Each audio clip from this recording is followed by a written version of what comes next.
During the Second World War, one of the most effective tank killers on the Allied side was the British 17-pounder gun, famously mounted on the Sherman Firefly tank. This gun and tank combination gave Britain and the Commonwealth nations a powerful answer to the heavily armored German Panthers and Tigers. When the British mounted the 17-pounder on the Sherman to create the Firefly, they knew they had developed something special. They offered the Americans not only 1,000 of their powerful 17-pounder guns per month, but also the ammunition to go with it. They even offered to modify the M4 Shermans at US side to carry this game-changing gun. But the US declined this offer. So why did the US turn down the chance to adopt this deadly weapon? In this video, we're exploring the reasons behind that decision and the impact it had on the battlefield. Was turning down the Firefly a missed opportunity, or was it a calculated choice? During the North African campaign, Britain and the United States faced significant challenges against German panzers of General Erwin Rommel's Afrika Korps, particularly the Panzer IV and the Tiger I. Both the British and the Americans had to adapt their tactics and weaponry to effectively counter these armored threats. Even the newer British tanks like the Churchill and American Shermans had a tough time penetrating the Tiger's armor frontally. Tactically, British and American forces had to rely on flanking maneuvers, aiming for the thinner side and rear armor of the panzers, or wait for artillery and air support to deal with them. The 17-pounder gun emerged as the most powerful weapon in the British arsenal, renowned for its impressive armor-piercing capabilities. The US Army's solution to heavy German armor was based on its tank destroyer doctrine.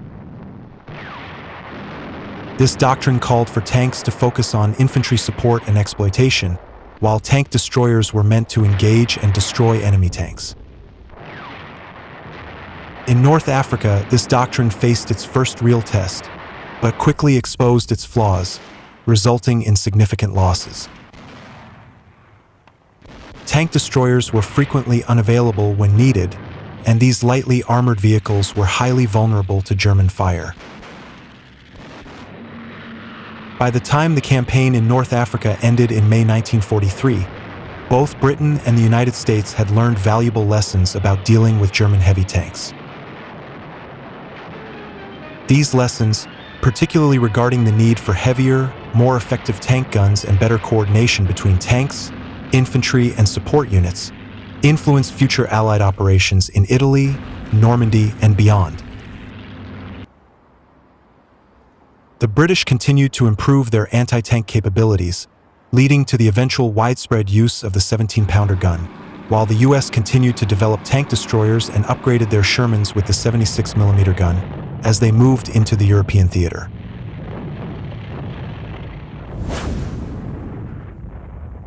The Firefly was a British innovation born out of the need for a tank with greater firepower to counter the formidable German Panther and Tiger tanks. The concept was simple but highly effective. Mount the powerful British 17-pounder anti-tank gun into the Sherman's turret. However, executing this idea was far from easy.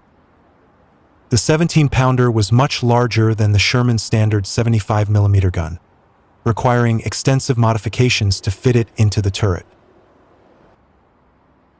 Engineers had to relocate the radio to the hull, redesign the gun mantlet, and even rotate the gun's breech to the back of the turret to make it all work. Once the challenge of fitting the large 17-pounder gun into the Sherman's turret was overcome, the Firefly entered production in early 1944, just in time to equip Field Marshal Montgomery's 21st Army Group for the Normandy landings.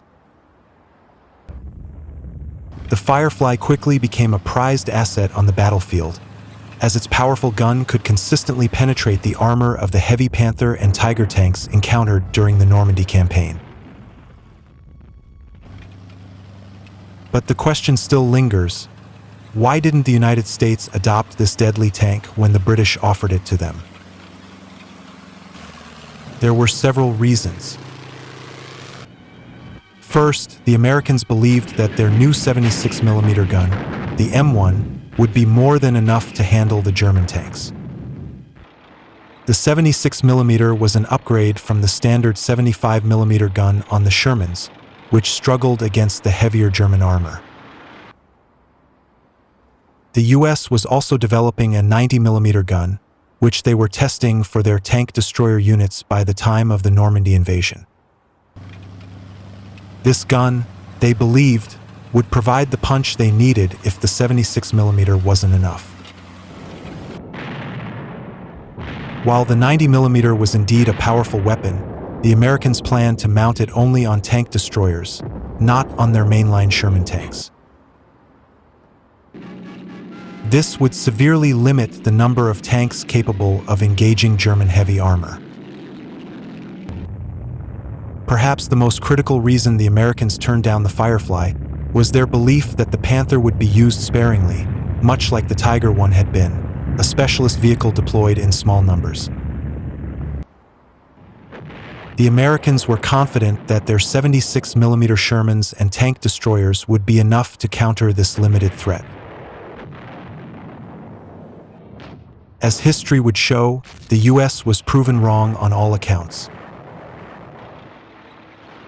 When American tank crews faced the Panthers and Tigers in Normandy, they quickly realized that their 76mm guns were not enough. The 76mm gun could only penetrate the Panther's frontal armor at distances of 500 meters or less, and it was virtually useless against the Tiger I and Tiger II. Meanwhile, the British 17-pounder gun, mounted on their Fireflies, could knock out a Panther frontally at nearly 800 meters, and even destroy a Tiger I at around 500 meters.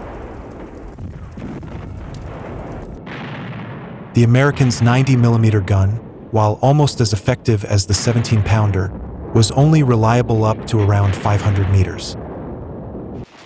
Beyond that range, the British 17-pounder had the edge.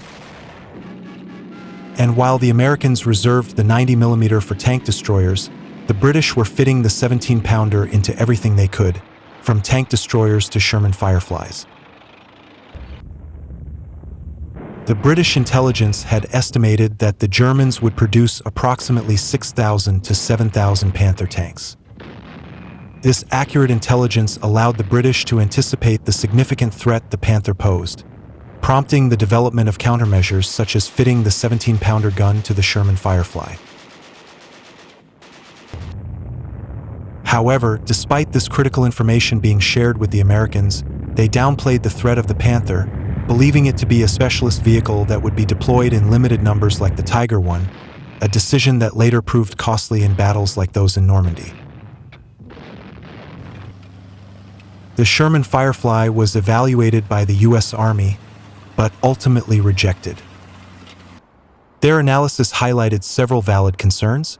Most notably, the 17-pounder gun was too large to fit comfortably in the M4 Shermans turret, making the space cramped and reducing crew efficiency.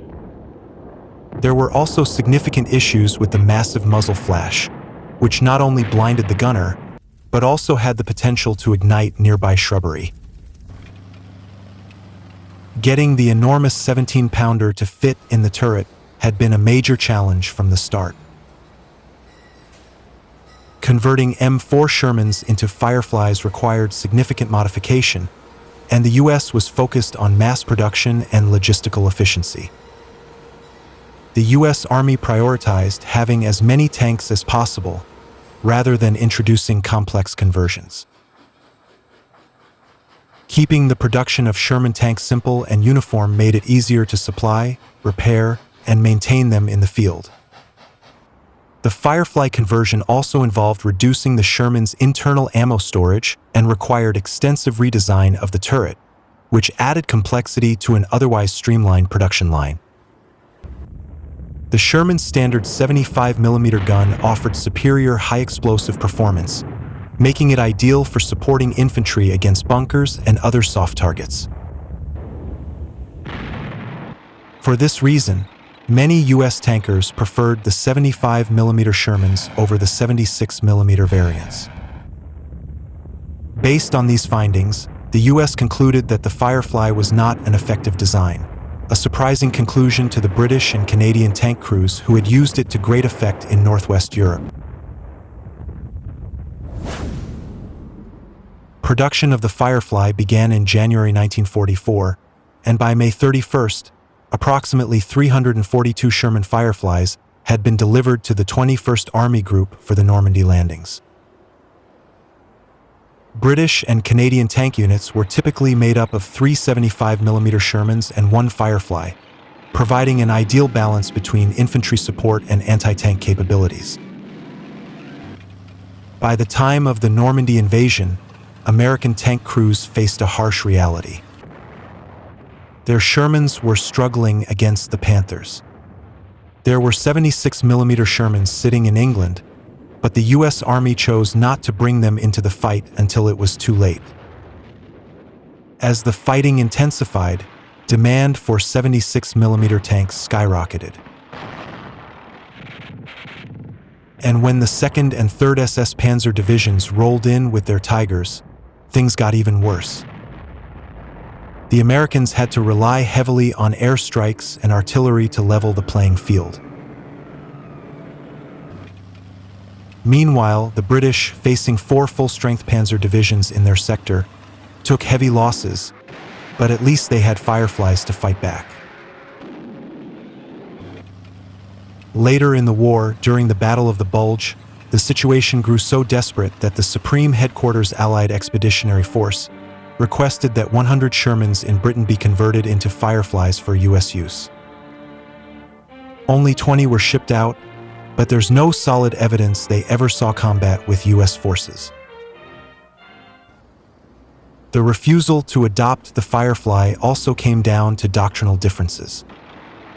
The Americans viewed the Sherman as an infantry support tank, relying on dedicated tank destroyers to handle enemy armor. But this doctrine proved flawed in North Africa and Italy. In contrast, the British believed in a combined arms approach, where anti-tank guns would stop enemy advances, while their cruiser tanks would engage and destroy enemy armor. When faced with the need to adapt, the U.S. did not change its doctrine, but continued to rely on the existing strategies that had already caused them significant losses. The American tank destroyer guns were proven less effective than the 17-pounder long before the Normandy landings, yet the U.S. failed to act decisively to procure or produce this capable weapon. Despite repeated testing, even in front of generals like Eisenhower and Patton, showing that the 17-pounder was superior in engaging German armor, the Americans stuck to their guns. In hindsight, the American decision to stick with their own gun designs and ignore British intelligence about the Panthers was a costly one. The Sherman Firefly proved its worth time and again in British hands, and it's hard not to wonder how many U.S. tank crews could have been saved had they adopted this powerful tank sooner. In the end, the U.S. decision not to adopt the Sherman Firefly was a combination of overconfidence in their own designs, a flawed doctrine, and a reluctance to accept a non-American solution. The consequences were costly, as American tank crews faced some of the toughest battles in Normandy and beyond, without the firepower they could have had.